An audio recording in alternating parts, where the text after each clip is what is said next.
I'm sort of building, I think, a lot on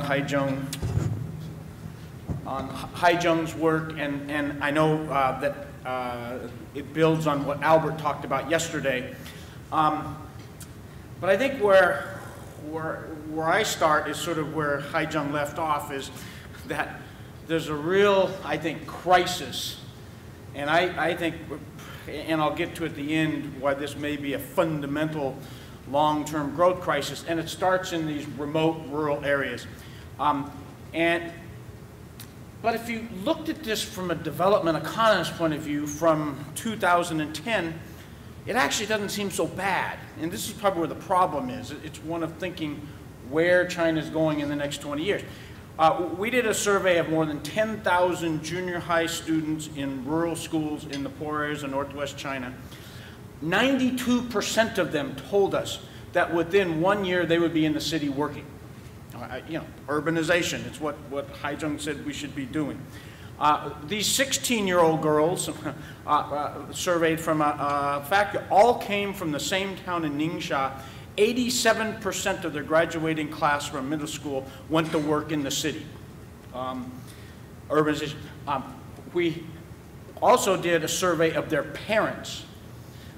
There were almost 18,000 parents that we surveyed, and the 18,000 parents, almost 95% of them said, I 100% support the decision of my kid. They should go to the city, they should live in the city.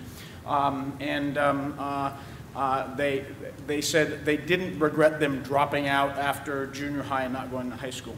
Of course, this is good, right? Because this is the big labor force that's underneath China's low-wage economy. This is updated. The other wage rates are from about 1998 to 2000. China was at 70 cents an hour. Wages are rising. By 2005, they're $1 an hour. But you know, look what relative to Mexico and Brazil, even their close competitors. Korea at $14 an hour. Huge amounts of labor moving into the city and fueling the workshop of the world. But of course, things are changing. And they've been changing over the last 20 years.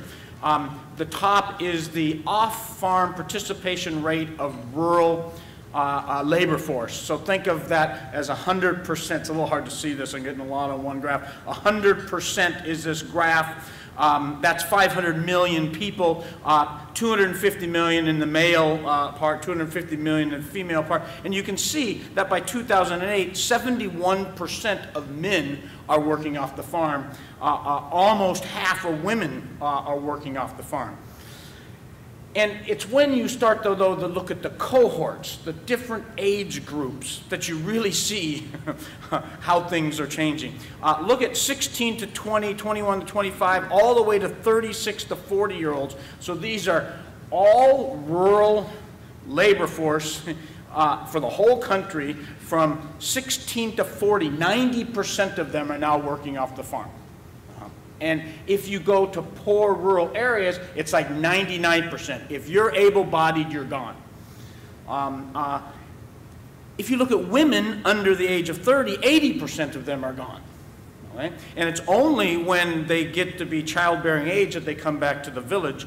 But this is very, very high. Now, what lots of people say, well, you know, there's still this big part of the labor force that China can move into the cities. It's the older, middle-aged women. And in fact, their labor, actually, these are not low rates of participation, but there's about 100 million women that perhaps, or 200 million women that could be drafted into the labor force. But what are they doing? I'm sorry, this is, I just got this graph done and put it up this morning.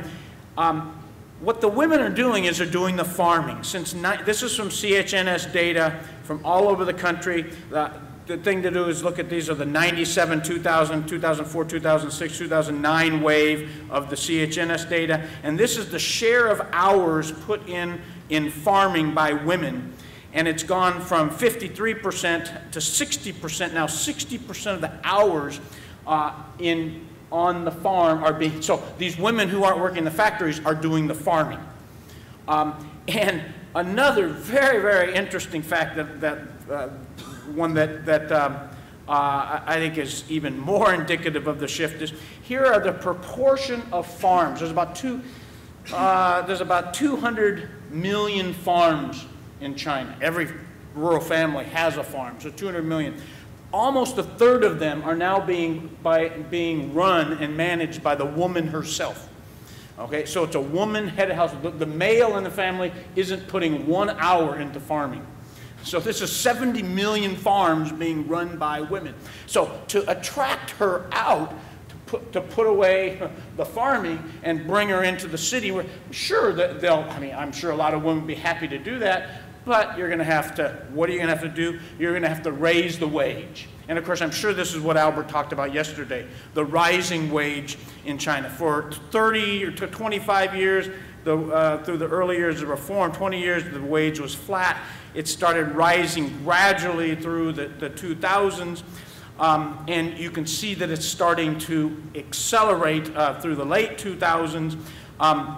I think if you look at Japan, South Korea, Taiwan after this point, I gave this in Tokyo, this paper, and this guy who had worked on Japanese unskilled wage for the last 50 years says, is just about this time in Japan's takeoff and South Korea's takeoff, that wage rate starts to rise faster than GDP. So what does that mean for the wage rate? Well, in Korea, what it meant was, Korea was at $1 an hour. We were trying to get the PPP right, but it was probably in 1975 to 1980 was there $1 an hour. They're at $14 an hour today. Okay? So that's faster than South Korea's GDP growth during this time. And with China growing very, very fast, 10%, it's probably going to slow down a bit. But at the same time that the one-child policy sort of kicks in, so we have continued demand for labor, we have falling cohort size, rising demand, falling supply. This is what makes acceleration of the wage so obvious. And what that means, and I'm sure it's been talked about, is the changing industrial structure. China is going to have to reindustrialize. All right? They're going to shut down all of the low-wage firms and then have to start another round of reindustrialization in this quasi-skilled area of an economy. So is this bad? Well, of course not, right? Good riddance to this type of labor, right? This is not what humans should be doing. But with higher wages, China is going to have to move up the productivity ladder. I visited a factory. It's just a couple hundred miles from here, across the border in Mexico. It makes Gucci shoes. And here's a textile worker in this Gucci shoe factory. This guy, to execute his job, needs to know math, computers, English, and has good language skills to make Gucci shoes to order. Will these young women who are working in a textile firm now in Wenzhou, are they going to be able to run and work in the Gucci factory like the one in Mexico? They can barely read and write, okay? Not to say the skills. This is my auto mechanic. He's fixing my car. What he's using, of course, is computerized diagnostics to do that. These guys are in a vocational ed program learning to become a mechanic. They sit there for an entire year and study every part in the car. And the second year of their program, they break an engine apart and put it back together. They aren't learning math, they aren't learning computers, and they aren't learning language skills. Okay, are they going to be able to do this job in 20 years from now? So this is, I think, is the challenge. And I don't think it gets picked up in Haijung's calculations. Haijung's calculations on sort of discounting out future earnings, those earnings are the earnings from education over the past. But China's economy in the future is going to be very, very different. Can it become competitive in high fashion, electronics, computer-controlled machinery, compete with, against Taiwan, South Korea, Malaysia? Now, you know, China has the entrepreneurship and the logistics and improving trade and industrial environment. But what I'm interested in is, will the labor force, which in no small parts comes from these poor areas, be able to live up to the challenge?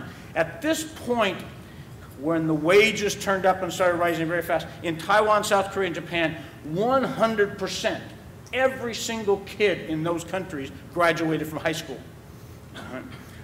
That's not true in China today. So the educational challenge is just what Haijun said, is China producing students that have the human capital skills, not for low-wage factories. Now, China does a great job of teaching numeracy and literacy and discipline and social interaction that will take these kids from schools, put them in factories, and they work fantastic, right? But what happens as this is changed? This is our calculation of where new cohorts entering over the next decade are coming from. About 30% urban, of course that's going to rise with urbanization, 35% from well-off coastal areas, but almost 35 to 40%, and the poor inland cohorts are getting bigger because families have more babies and have more children, their fertility rates are high. So what is the educational challenge, and what are the problems of today's system that's going to create the human capital for tomorrow? I always do this just to get it out of the way. I mean, there's the biggest gap in China. The biggest gap in China is the university gap. 100 kids start in that poor rural schools in first grade. Between 2 or 3 to maybe 4 end up going to college. 70% of kids in large cities go to college. It's like a 35 to 1 gap. Yeah, but you know, that's not really what I'm talking about here. I mean, this is a problem, and Hongbien's data shows a lot of the same thing. It's huge inequality. Do we really need all of China's students to go to college? No, that's not what I'm saying, and it's at least not in the medium term future, okay? But the problem is of those 100 kids that start elementary school, only about 25 to 30 of them go to academic high school, continue to go to learn math and science and language skills, English skills in their upper secondary education. Why? Well, there's many reasons, of course. One reason, these are tuition rates for poor public high schools around the world. China is extreme outlier. It has the highest public high school tuition rate in the world, by far. Plus, up until 2009, or actually it was announced in 2009, there was zero financial aid for high school. There was almost zero. Less than 1% of kids got any financial aid, and when they got it, they got less than 10% of their tuition waived. The government in China is beginning to solve this problem. In 2010, they have offered tuition waivers for the poorest 20% of students, and this is a really positive sense. But that's not the only cost of going to high school, okay? There's other costs of going to high school, like the high cost of going to junior high. And this is a very emerging problem. It's almost like China being a victim of its own success. Wage rates are going up in these factories. What's happening as that happens, that means they can't find, we can't find 16 to 40-year-olds. Well, let's go get 13, 14, and 15-year-olds. And labor contractors are now scouring the mountains in poor rural communities. And so somebody says, well, isn't high school free? Why is going to high school high? Well, these labor contractors are offering 1,500 yuan a month, free room, free board, free transportation. We were talking to one parent of a kid who had been recruited and said, what was your conversation? What were you thinking about when you made this agreement to let your kid go? And he says, well, the first thing I asked was, isn't this illegal? Don't they have to have a junior high diploma to work in a factory? And they said, oh, we'll give that to you too. And this has become quite a problem. We've been studying this. we're doing a very large randomized control trial in Shanxi and Shanxi. We've identified the 600 poor, in 2009, we identified 600, the poorest students in 4 counties, the poorest 600 students. We randomized them into 2 groups, 300 of them, we gave them a conditional cash transfer. It was basically a contract. We said, if you keep your kid in school, in June, we'll give you a 1,500 yuan cash transfer. Not per month, per year, just 1 transfer. At 300, we gave 0. We came back the next year. What we found, the bottom line, the 300 control students, 13.4% of them had dropped out. Interesting, giving them 1,500 yuan, the dropout rate only was 5% for those that we gave this very small payment, which, you know, we're still trying to figure out what's going on. We wrote a policy brief to the government. It caused all kinds of, I mean, all hell broke loose in the Ministry of Education. They landed on our desk, you know, asking us where the heck we got this data from. When all the dust fell, and we started going back there, the principals finally opened up to us. Because if you ask the principals, they say everybody graduates from junior high. Here, what basically they are, after we started engaging in conversation, they said, wait till you come back in September 2011. 13% dropped out in Chu-yi in first year junior high. It'll be 20% will drop out in Chu-er. So almost 30% of students are dropping out in junior high before they get even the most basics of math. Opportunity costs are high, value of education is low. But the problem is even that. I mean, and here lies the thing. What they'll often tell you is, look, China's a very competitive system. We're going to, and when we get done with junior high, we have to take this competitive exam, the Zhongkao, to get into high school, right? And my grades aren't any good, I'll never pass it. Well, the question is, why are their grades so poor? Well, you know, the list is very long indeed. And here's evidence of that. Here's a China-wide standardized math test that was given by the World Bank. Nice, good, pure, normal distribution. But if you draw on their large urban students and poor rural students, you see 2 standard deviations. This was given in the 4th grade. This test is designed, the TIMSS test is designed sort of, so every year you take this exam, you increase your score by about, half to a standard deviation. So this is basically saying that large urban students are about, they're in 4th grade. The poor rural students have gone to school for 4 years, but they're only at a 2nd grade level. Okay, so they're 2 years behind. Why is that? Well, they're behind before they start. 90% of urban kids go to preschool. Less than 20% of poor rural kids go to preschool. And when they do, they go to private preschools that look like this often. Very, very poor. So this is probably why parents don't send their kids to preschool in rural areas, because they're so bad. Almost zero public investment in preschools, though that's changing too. We did what you call an educational readiness exam.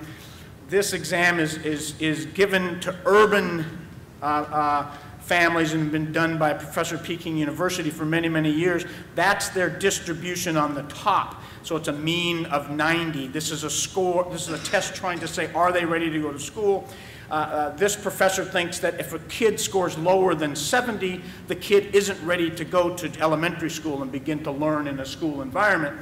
7% of children in urban areas don't pass this test, okay? In rural, they'd never given it to rural kids. We gave this test to rural kids. 65% of kids failed this test in rural kids going. So they aren't ready when they get in. Then when they get in, they have poor facilities, poor teachers, poor curriculum. So the Chinese, they're spending a lot of money now on facilities, on teachers, and so that's improving. But what I keep saying is, even with the best teachers, best facilities, if students aren't healthy and well-nourished, students aren't going to be able to learn. We did a study of 5,000 kids in Shanxi in 2008.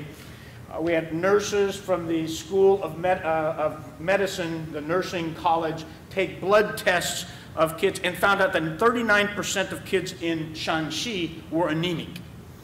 And we know anemia affects school performance, IQ, health, and behavior. We gave this result, and the first thing that people did was say, well, it must be Huangtu Gaoyuan, right? It must be the Loess Plateau. So then we went to Ningxia, Qinghai, Southern Shanxi, Sichuan, Guizhou, Gansu, and did the same tests.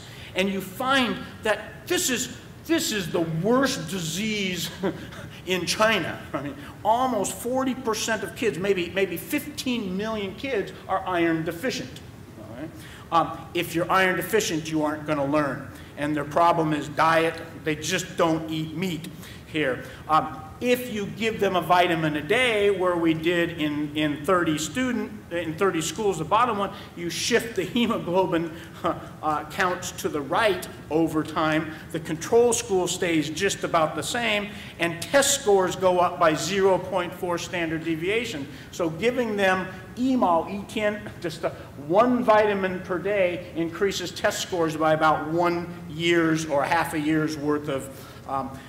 There's such poor health and sanitation in many villages and many schools is that 40% of children in Guizhou have intestinal worms. They have roundworms, tapeworms, hookworms, and we know that this lowers body count. There's the weight for age Z-scores for kids who have worms are much, much lower than those kids that don't have worms. That's not causal, those are correlation. And finally, you probably have seen the work by Albert and Paul Glevy that shows that about 10 to 15% of kids, 10 to 13% of kids are nearsighted in China. Less than 1% have glasses, okay? And when you give them glasses, their test scores go up dramatically. All right? And so, will China be able to meet this challenge? China now gives, I'm just about done here, China now gives 2 yuan per day for every kid in a poor rural school as a subsidy. 2免一补, eliminate tuition, eliminate fees, and give 2 yuan per day subsidy. If they took that subsidy and went from 2 yuan to 2.5 yuan, which is almost nothing, they could give vitamins, deworming tablets, eyeglasses, and clean up boarding school facilities immediately, and probably raise test scores by a considerable amount. Perhaps it's not going to close that gap by any means, but it's going to. Plus preschool programs, conditional cash transfers for students, compulsory high school, free, at least in the first round. So the final slide here is, what happens if they don't overcome this challenge? If human capital doesn't rise, like Haijung predicts, what if the poor areas are left behind? Are they going to ever be caught up? We just finished a lit review of adult education. You know, that's what the Ministry of Education, it's okay, we'll educate them later. Adult education never works in developing countries, almost never. So what happens if we start to have rising wages and then we have these segmentation of the labor market into two distinct classes, and there's these have-nots, and China's growth slows as it's going to. Well, is there a middle income trap, a development trap? I mean, think of Mexico, think of Egypt, think of Brazil. Is there a trap that happens when you rise up here? And so if there is that trap, what China is producing is 100 to 200 million unemployed workers 20 years from now. I was in a conference yesterday, in a demography conference at Stanford. 100 million of them will be unmarried bachelors. Okay, so what happens there? I'm all out of time. Thank you very much.